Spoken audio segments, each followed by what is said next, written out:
Okay. Woohoo! And third night in a row. Welcome to Elaine Talks. I talk a lot.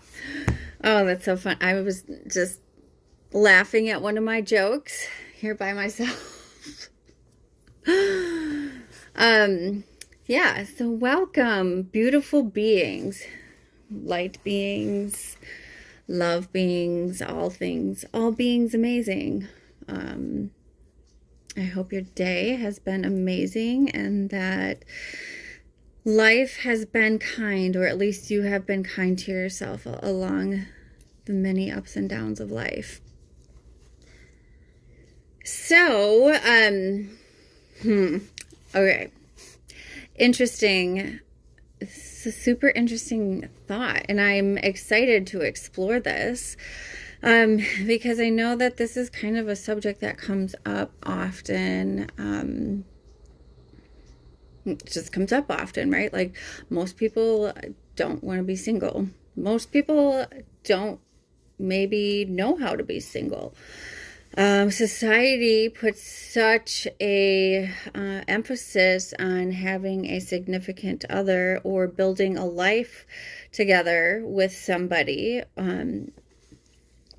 That, I mean, if we really think about it, society in general, like, everything is built around that. Like, is built around commitment or partnership, and being loved and accepted by another human. Like, most of our, like, marketing techniques have a way of getting in to your psyche with bringing in significant others, or the appeal of the opposite sex, or, you know, a significant other, I should say. And so really it's like building a relationship or being in a commitment is really something that people base their whole life on. It's what they do or do not do is based on relationship status or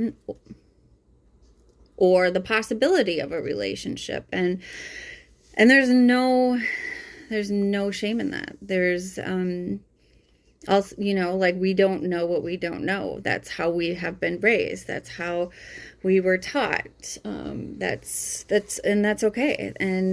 And what is one person's path is not another person's path. So that might be it for somebody, and it's not that for another person, and that is all okay. So I guess I'm really here to just explore this area and to explore my experience, because that's all I can really speak from, right? Is my experience, and what that has been for me, and kind of observations along the way. So yay, let's get to it. Okay, so again, most of our society builds everything around a partnership or a commitment, and it's like really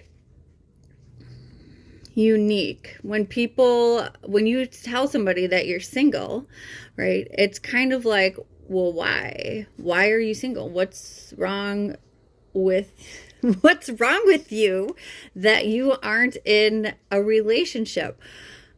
I cannot tell you how many times, like, somebody has been like, I can't believe you don't have a you're not in a relationship. Why? Like, well, I mean, there's a lot of reasons why, but let's, like, implying that there's something wrong, that you're not in a relationship. So, for me, growing up, there was always a significant other in my mom's life, like, there I go again, putting my mom stuff out there. Sorry, Mom, I love you so much.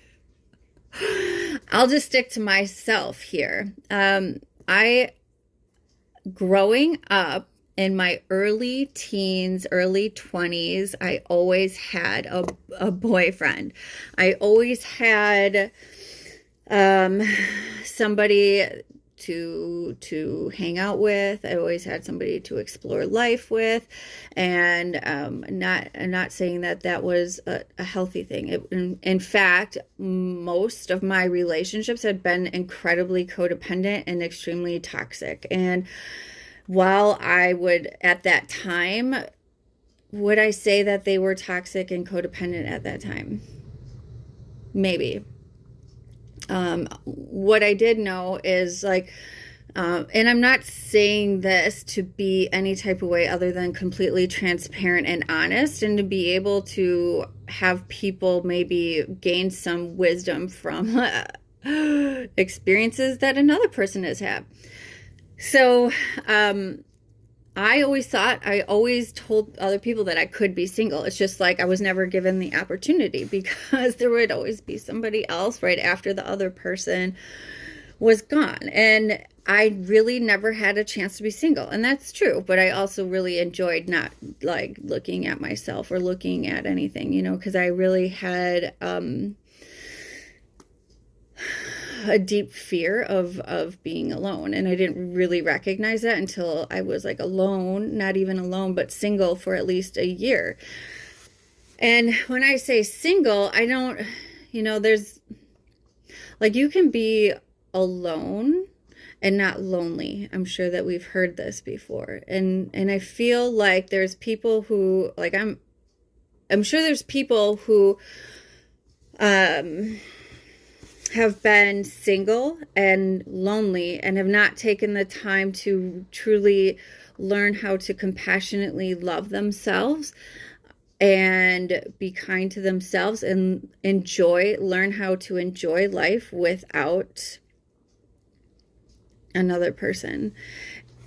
And so there can be miserable people. But there's miserable people in relationships. So I feel, what am I getting at here? I'm like so filtered. When I try to filter myself, it gets to be really inauthentic. And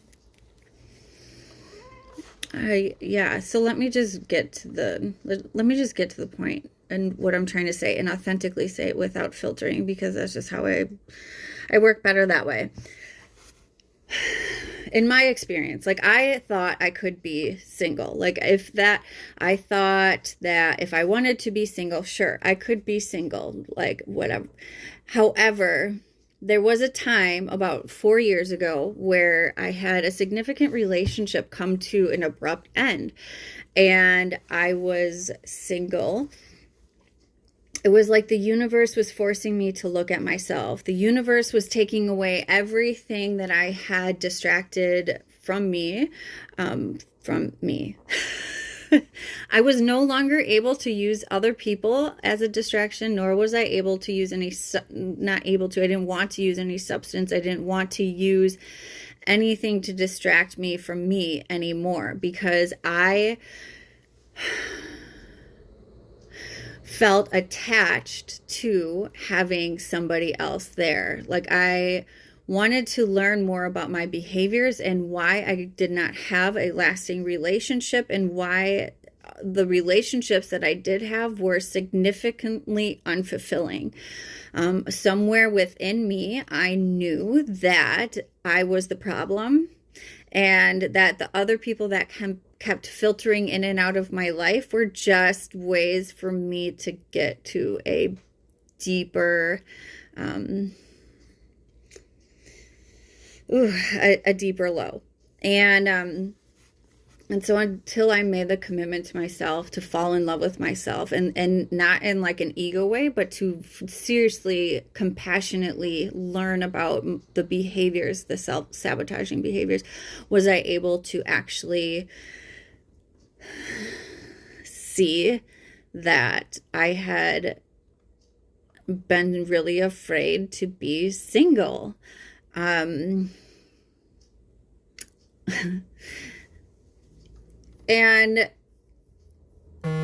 if you are, like, that is completely, Mike, What is up, Mike? Happy to see you on here again.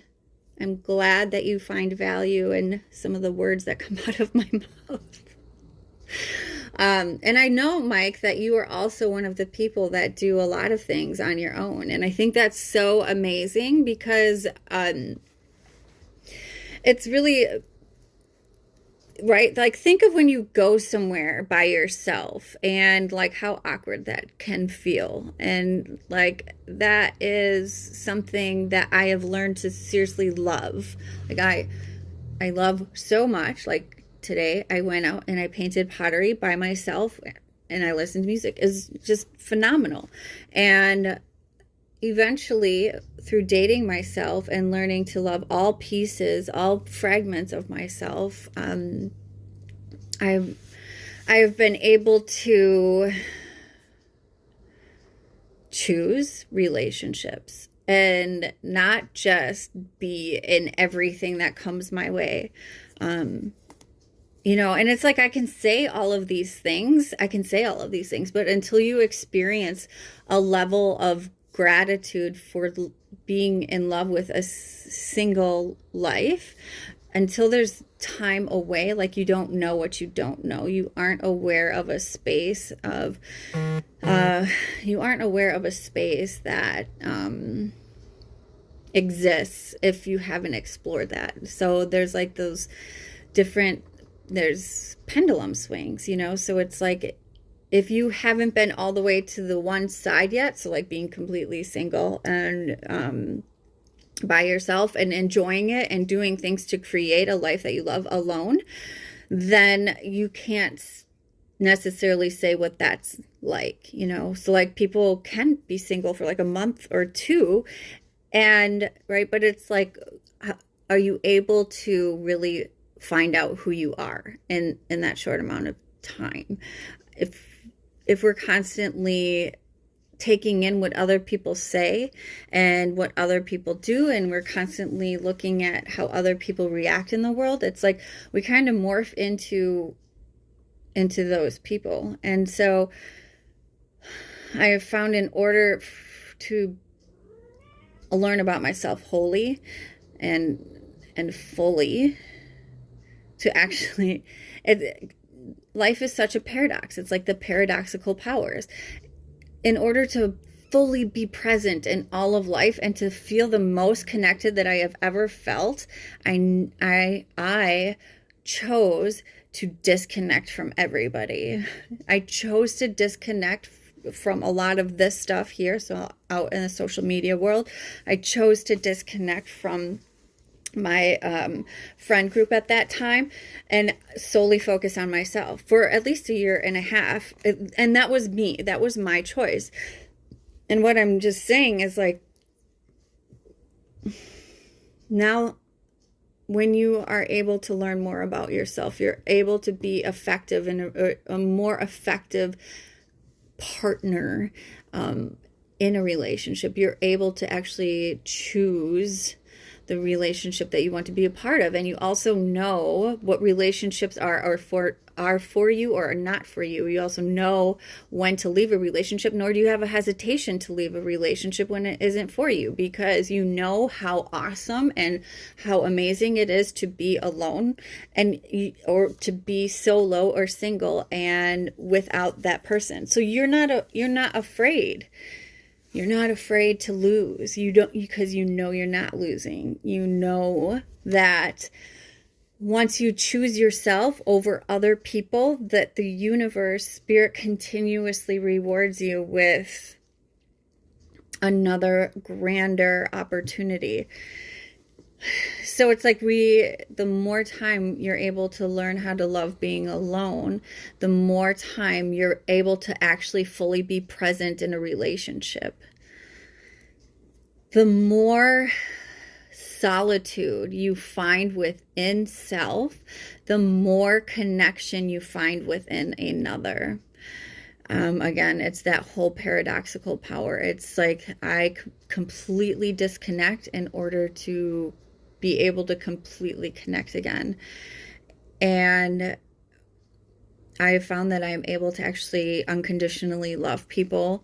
I unconditionally love from a space of allowing them to have their own path, to have their own truth, that my truth is not their truth. And if we need to go our separate ways, then we need to go our separate ways. And that's beautiful. You know, it's a gratitude in the opportunity of meeting that person eye to eye or heart to heart, and being able to just let it be, if not, okay. And I feel that there's so many people in society that stay in relationships far too long that are hurting them, and that they're compromising themselves, and also choosing other people before they choose themselves, and fighting and resisting and putting up walls, and all of these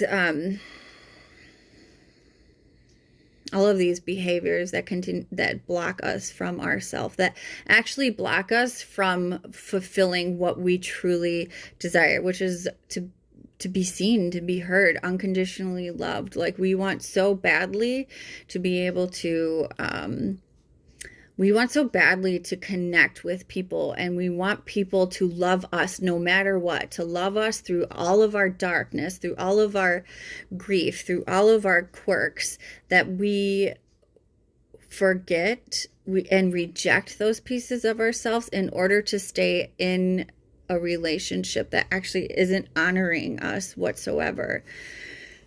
And if all of this language is a little foreign to you, that's okay. That's okay. I guess the main thing is, like,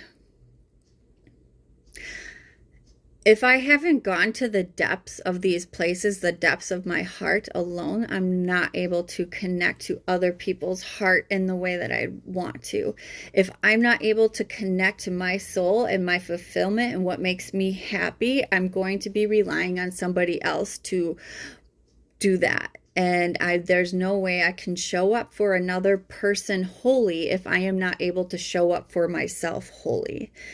If I am rejecting parts of myself and unable to recognize and see these pieces of myself, then I am definitely not going to be able to be compassionate and understanding and empathetic towards these dark things or spaces that this other person has. It's, you know, so I feel it's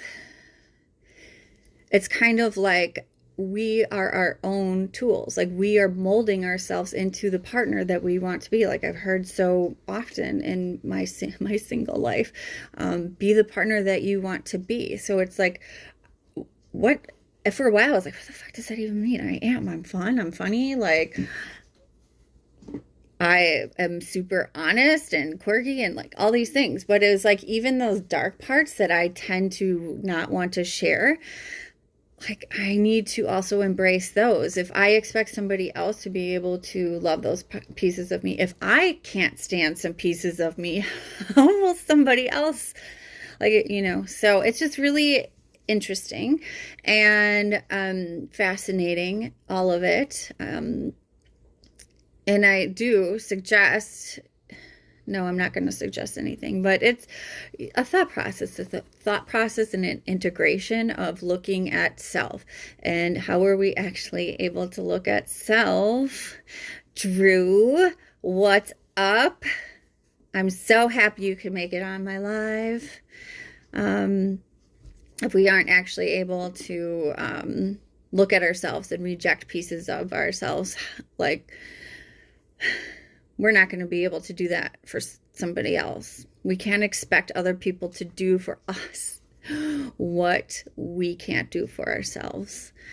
And yeah, so I know it's kind of a touchy subject, again, because our society runs on it. It's like, that is what makes people, that's basically a huge, it makes our society go round. It makes our society, it makes people do what they're going to do, you know. It's their why. Relationships are people's why. And also, you know, so I was just in Florida recently, And I was at this amazing restaurant called Casablanca, where we were like up on the balcony and looking out at the ocean, and the waves were, I mean, it was just like, it was like surreal. It was a gorgeous, I was like super VIP rock star. Well, because I am. Anyways, and there was this one lady behind me, and like, I go out to dinner by myself often. I enjoy that, like I said. And there was this lady that was sitting behind me, and like, I asked her, like, are you eating alone? And she's like, I am. And I was like, I love seeing that. Like, good for you. Thank you for following your heart, and thank you for being like that person. It's so amazing. Don't stop being you. And we had a great conversation, and basically just saying the same things. Like, why is it so weird that people go out by themselves? Or why is it awkward to go out by yourselves? Why are we afraid to do these things alone? Or why is it difficult for us to be? Just to be. It's just some thoughts to ponder, some contemplation points. You know, what would life look like if you knew that you didn't need anything external or anyone external to be happy? If you literally were like, dude, like, I know I create my own joy without anybody around. Like, and it's not coming from like a trauma place. Like, I don't need anybody. It's like, wow, like I can do that. I can do that. And I can also enjoy other people's company. So yeah, just contemplate what that would be like to enjoy life solo. What would that mean for you?